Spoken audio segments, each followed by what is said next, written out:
తెల్ల సంగటి అలాగే మునక్కాయ పులుసు. తెల్ల సంగటి అనే పదం ఎప్పుడైనా విన్నారా? ఒకవేళ వినకున్నా, ఎప్పుడు టేస్ట్ చేయకున్నా, ఈరోజు ఈ వీడియోలో మీకు చూపించేస్తాను చూసేయండి. చెప్పాలంటే ఒక స్పెషల్ రెసిపీ చాలా బావుంటుంది. పాతకాలం పద్ధతిలో అయితే తయారు చేసి చూపిస్తున్నాను. అసలు మిస్ అవ్వకండి. నమస్తే అండి. నేను మీ కళ్యాణి.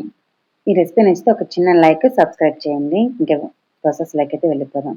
ఫ్రెష్‌గా ఉన్న లేత మునక్కాయలు, పులుపుకి సరిపడా చింతపండు నానబెట్టుకోవాలి. కరివేపాకు, కొత్తిమీర, ఒక మీడియం సైజ్ ఉల్లిపాయ, 2 టమోటాలని శుభ్రంగా కడిగి చిన్న చిన్న ముక్కలుగా కట్ చేసి పెట్టుకోవాలి. నెక్స్ట్ స్టవ్ వెలిగించేసి ఒక పాన్ పెట్టుకొని అందులో 3-4 టేబుల్ స్పూన్స్ వరకు వేరుశనగ పప్పులు వేసుకొని తక్కువ మంటతో బాగా దోరగా ఫ్రై చేసుకోవాలి.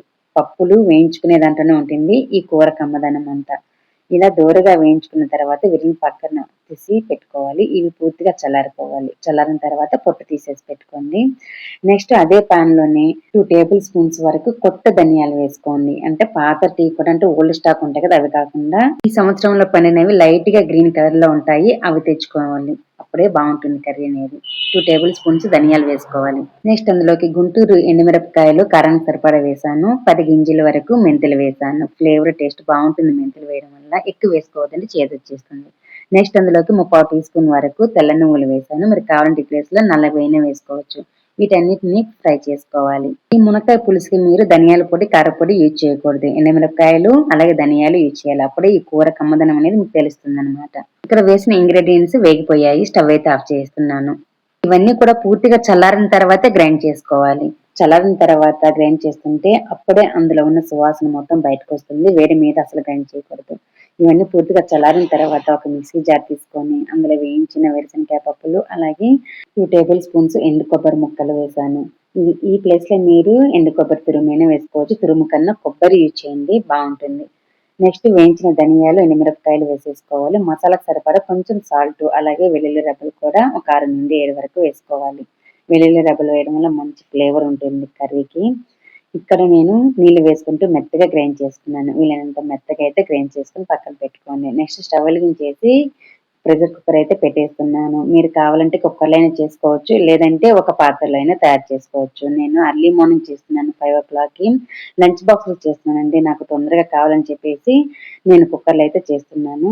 మీరు ఎలా కావాలన్నా మీకు ఇష్టమైన పద్ధతిలో తయారు చేసుకోండి. నెక్స్ట్ కర్రీకి సరిపడా ఆయిల్ వేసుకోవాలి. ఆయిల్ వేడెక్కిన తర్వాత అందులో పోపు దినుసులు, ఒక ఎండుమిరపకాయ వేసుకొని ఫ్రై చేసుకోవాలి. అవి ఫ్రై అయిన తర్వాత నెక్స్ట్ చూపించిన ఉల్లిపాయని చిన్న చిన్న ముక్కలుగా కట్ చేసి వేసాను. నెక్స్ట్ అందులోకి గుప్పెడు వరకు పచ్చి కరివేపాకు కూడా వేసాను. వేసేసిన తర్వాత గరిటెతో ఒకసారి బాగా కలిపేస్తున్నాను. ఇవి పచ్చి వాసన పోయి మంచి సువాసన వస్తే సరిపోతుంది. మనం ఎక్కువ ఫ్రై చేయాల్సిన అవసరం లేదు. గోల్డెన్ బ్రౌన్ కలర్ రావాల్సిన అవసరం లేదు. లైట్ గా కలర్ చేంజ్ అయితే సరిపోతుంది. అలా కలర్ చేంజ్ అయిన తర్వాత మనం ముందుగా గ్రైండ్ చేసి పెట్టుకున్న ఈ మసాలా పేస్ట్ అయితే వేసేయాలి. ఈ మసాలా స్పెషల్ ఏంటంటే మనం ఈ మసాలాని ఆయిల్లో ఫ్రై చేయకముందు కూడా గ్రైండ్ చేస్తాం కదా, అప్పుడు ఆ టైంలో టేస్ట్ చేయండి ఎంత బాగుంటుందో. చాలా బాగుంటుంది ఆ మసాలా. దాన్ని బట్టి అర్థమైపోతుంది ఈ మునక్కాయ పులుసు అనేది ఎలా ఉండబోతుందో. మసాలా వేసిన తర్వాత నేను నీళ్లు తాగే గ్లాసు 2 గ్లాసుల వరకు నీళ్లు వేసాను. మనం నీళ్లు వేసేదాన్ని బట్టి గ్రేవీ కన్సిస్టెన్సీ అనేది వస్తుంది. మీరు తగినన్ని నీళ్ళైతే వేసుకోండి. నెక్స్ట్ అందులోకి చూపించిన చింతపండుని బాగా పిసికేసి చింతపులుసు వేసేయాలి. పులుపు అనేది కొంచెం చెక్ చేసి వేసుకోండి. ఆల్రెడీ టమోటా వేస్తున్నాం కదా. మునక్కాయ పులుసుకి పులుపు, కారం, ఉప్పు కరెక్ట్ గా వేసారంటే మునక్కాయ పులుసు అనేది అదిరిపోతుంది.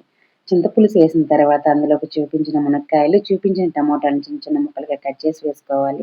నెక్స్ట్ అందులోకి కొంచెం ఉప్పు వేసుకోవాలి. ఆల్రెడీ మసాలా గ్రైండ్ చేసేటప్పుడు వేసాం కదా, కాబట్టి ఎక్కువ పట్టదు, కొంచెం వేసుకోవాలి. తర్వాత కొంచెం పసుపు, కొంచెం కొత్తిమీర, కొంచెం పచ్చి కరివేపాకు వేసేసి ఒకసారి బాగా కలిపేయాలి. మీరు కావాలంటే ఈ టైంలో ఎన్ని నీళ్ళు కావాలో చెక్ చేసుకోండి.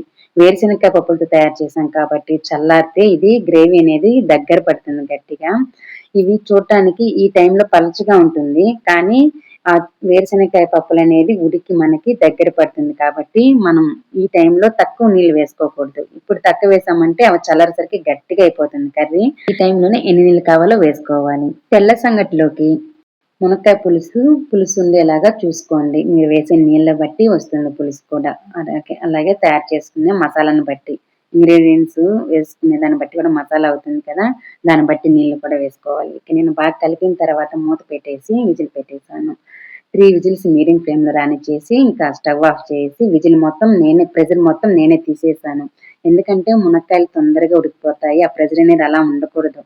మనము 3 విజిల్స్ వచ్చిన తర్వాత ఇంకా స్టవ్ ఆఫ్ చేసేసి మన ప్రెషర్ మొత్తం మనమే తీసేయాలి. లేదంటే ఎక్కువ స్మాష్ అయిపోతాయి మునక్కాయలనేవి. కాబట్టి నేను ఇక్కడ ప్రెషర్ మొత్తం తీసేసాను. తీసేసిన తర్వాత మీకు చూపిస్తున్నాను. ఇలా మునక్కాయ పులుసు అనేది రెడీ అయిపోతుంది. చూడండి, వేడి వేడిగా ఉంది. ఈ కన్సిస్టెన్సీలో ఉంది. ఈ మాత్రం పులుసు అనేది ఉండాలి.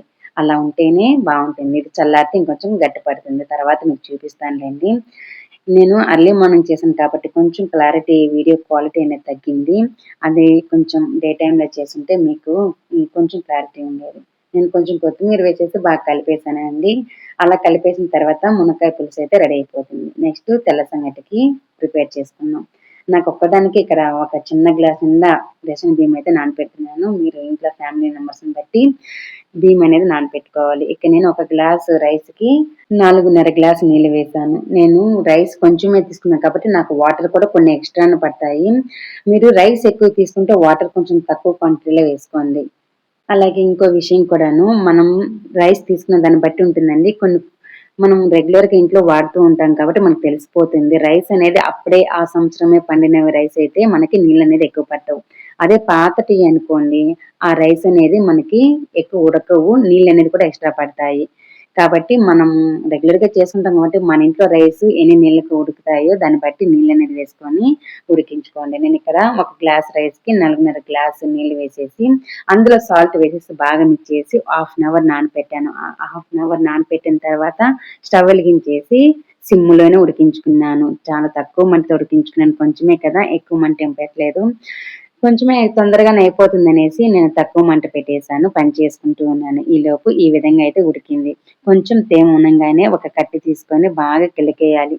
మెత్తగా స్మాష్ చేసేయాలి. అలా స్మాష్ చేసిన తర్వాత మూత పెట్టేయండి. అలా తక్కువ మంటతోనే ఇంకో 2, 3 నిమిషాలు తక్కువ మంటతో వదిలేయండి. ఆ చెమ్మంతా లాగేసుకుంటుంది.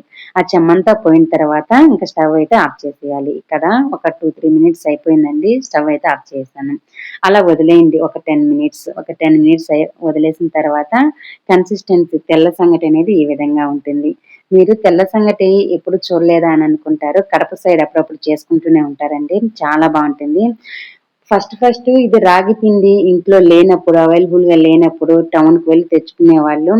కానీ అప్పటికప్పుడు పల్లెటూరు నుంచి టౌన్‌కి వెళ్లి తెచ్చుకోలేరు కదా! కాబట్టి ఈ విధంగా తెల్ల సంగటి చేసుకునేవాళ్ళనమాట.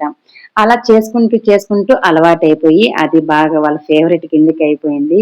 మీరు ఒకవేళ ఎప్పుడైనా తెల్ల సంగటి తినుంటే ఖచ్చితంగా కామెంట్ చేయండి. ఎందుకంటే కొంతమందికి నాకు తెలిసి చాలా మందికి తెలిసుండకపోవచ్చని అనుకుంటున్నాను.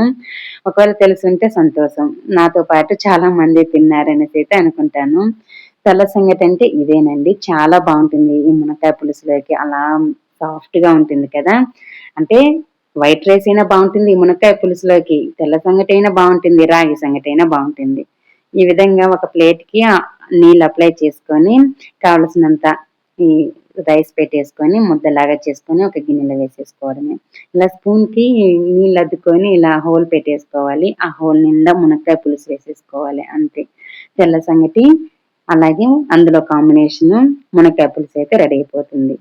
చాలా మందికి నచ్చకపోవచ్చునేమో అని అనుకుంటున్నాను. తెల్ల సంగట ఇదెలా తింటారు అని అనుకుంటారేమో అని అనుకుంటున్నాను. ఎందుకంటే తెల్ల సంగటి, మునక్కాయ పులుసు యూట్యూబ్‌లో కానీ ఎవరు చేసినట్టు నా కంటికైతే ఇంతవరకు కనిపించలేదు. అందుకే అనుకుంటున్నాను నచ్చకపోవచ్చునేమో అనేసి. కానీ కడప సైడ్ 90స్‌లో పుట్టిన వాళ్ళకి కంపల్సరీగా తెలిసే ఉంటుంది.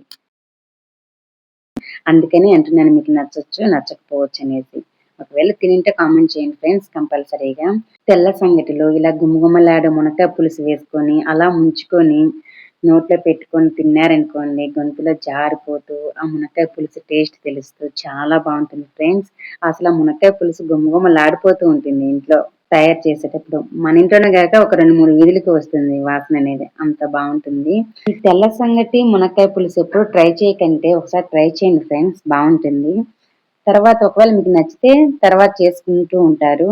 ఒకవేళ నచ్చకపోతే తర్వాత చేసుకోరు అంతే కదా! నాకు తెలిసి డెఫినెట్‌గా మీకు నచ్చుతుందనే అనుకుంటున్నాను. ఒకసారి టేస్ట్ చేయండి బావుంటుంది. ఇంకా ఇక్కడ పిల్లలు స్కూల్కి వెళ్ళిపోయారు, మా ఆయన ఆఫీస్కి వెళ్ళిపోయారు. నేను ఇంకా ఎక్సర్సైజ్ చేసుకుని వచ్చి మధ్యాహ్నం ఇలా చిన్న గ్లాస్ నిండా తెల్ల సంగటి అయితే చేసుకున్నాను.